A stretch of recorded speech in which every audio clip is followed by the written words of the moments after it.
θα προσκαλέσω στο βήμα τον γενικό μας διευθυντή, τον κύριο Λεωνίδα Μπακούρα.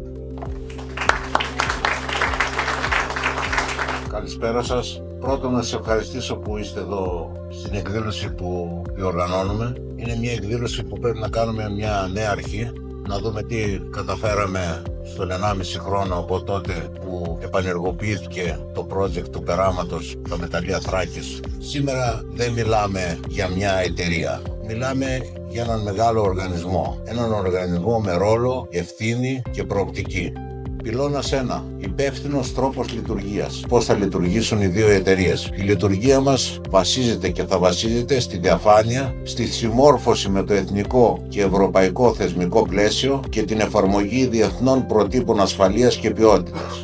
Η ασφάλεια των εργαζομένων και των εγκαταστάσεων αποτελεί απόλυτη προτεραιότητα. Αυτό να το θυμάστε. Η δική σας ασφάλεια, η ασφάλεια αυτών που δουλεύουν στις εταιρείες μας είναι η απόλυτη προτεραιότητα. Πρώτα να είμαστε καλά και μετά θα πετύχουμε αυτό που έχει θέσει ο μέτοχος. Δεύτερος πυλώνας. Καινοτομία και επιχειρησιακή αριστεία. Η επιχειρησιακή αριστεία δεν αφορά μόνο τη λειτουργία, αλλά και την καινοτομία και τη συνεχή βελτίωση των διαδικασιών, των οδηγιών και των πολιτικών που θέτει ο μέτοχος. Ο πυλώνας 3 είναι η κοινωνική αποδοχή και ο διάλογος. Καμιά μεταλλευτική δραστηριότητα δεν μπορεί να πάει μπροστά, δεν μπορεί να ευδοκιμήσει χωρίς την εμπιστοσύνη της κοινωνίας. Πυλώνας 4. Προστασία του περιβάλλοντος. Η περιβαλλοντική προστασία δεν είναι υποχρέωση, αλλά είναι δέσμευση. Εφαρμόζουμε σύγχρονες τεχνολογίες, αυστηρούς ελέγχους και πρακτικές αποκατάστασης, ώστε το περιβαλλοντικό αποτύπωμα να είναι το ελάχιστο δυνατό. Ποια είναι τα ωφέλη για την περιοχή, τα ωφέλη για τη Θράκη? Η δραστηριότητά μας δημιουργεί θέσεις εργασίας, ενισχύει την εθνική και την τοπική οικονομία, στηρίζει υποδομές και συγκρατεί τον πληθυσμό στην περιοχή. Η Θράκη δεν είναι